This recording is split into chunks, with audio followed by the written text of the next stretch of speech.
out, and you saw there now as they run 35 out. But what I would say, and I said this going to break, they stay on the lead lap, which is huge.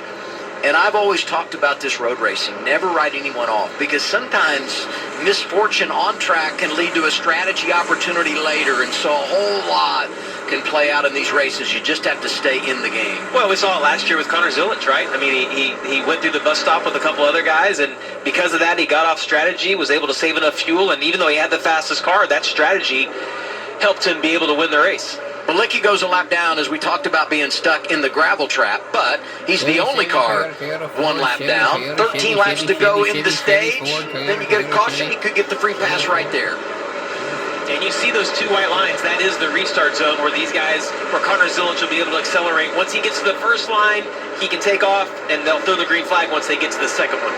And once you get out of the restart zone, it's on. You can pass, change lanes, do whatever you want to do.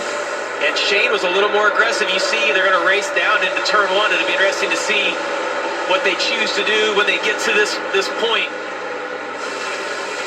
Side-by-side turn one. Yeah, Zilic gave him enough room. You see Shane's going to have the momentum on the outside. It's so rough up there, though. Yeah, I was saying, how does it net out to turn two in the S's? Oh, but he stayed on his. Look at that. Now Shane's going to be at the preferred groove.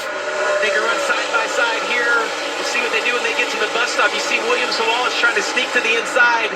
It's going to be interesting to see how aggressive these guys are going to be.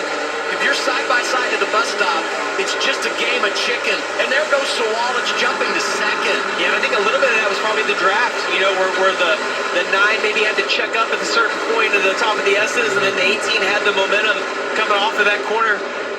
Amazing run for the 18 right here. Good restart for Williams.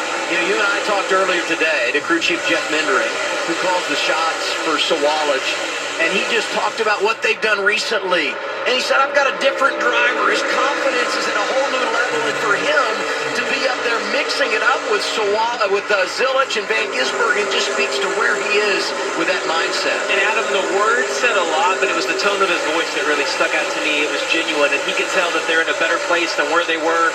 And he talked about knowing some of the mistakes that William made earlier in the year were expected because of him being a rookie. Oh, is Riley going to get slowed down?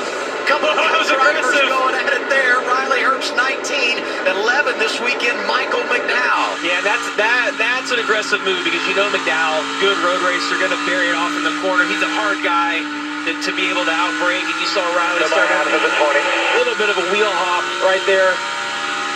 See if he can reset or head back down towards the bus stop. You see McDowell up ahead of him, trying to look inside at who was in front of him. And 18's got his hands full right here. You see Shane getting his inside, coming out of that carousel. It's such a, I mean, honestly, I know William wants to be in front of him, but you race the whole time out of your mirror, right? Because you have Van Gisbergen behind you, who you know's quick. You want to be in front of him, but it's just, it's so hard to race on the defense. Well, Sawalich is Zilic's best friend now because he's holding up Van Gisbergen a little bit, and the 88 can scoot away, something he didn't do in the opening run, and now the 9 is able to get back by the 18, SVG second. But a good start to this race for Sawalich, Dylan.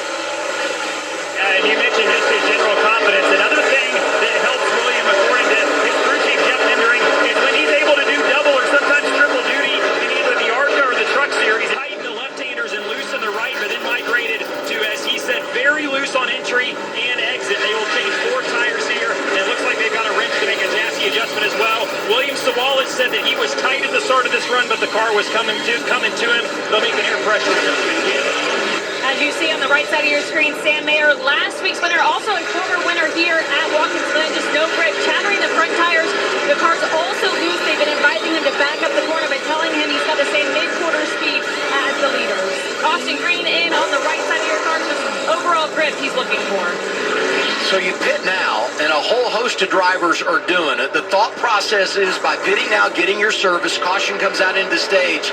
Anyone who comes down after the caution comes out, you'll leapfrog them as we begin the second stint of the race. Now, you know, Connor Zilic can still pit because pit road does not close till 2 to go, and he's the one that will close it. That's why he can wait and do it now. Here's the 88, scheduled green flag stop, and once he crosses the start-finish line, pit road is closed. Here's the race leader, Kim.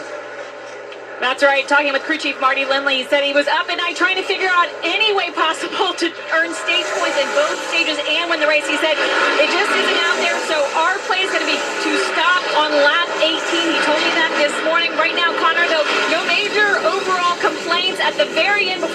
pit road. He did say he was tight in the high-speed parts of the racetrack. They'll take 4 fresh Goodyear tires and Sunoco fuel. And you watch the track map, 88 on pit road, 9 coming through turn 6 down to turn 7, 88 going to exit.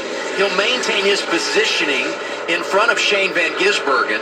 And the question becomes, with the drivers that stay out and all those that pitted, and with Zilich getting his service, where does he fit in? And can he steal a couple of points here, even though he made his scheduled green flag pit stop here? Yeah, it looked like the 9, the left front tire wouldn't drop down out of the wheel well. They were just having to literally wait on the shock to bleed off, or the wheel to settle to get that off. So they had a little bit of a slower stop. You see, he's still right in front of Sam Mayer right there. But it's going to be interesting how this is going to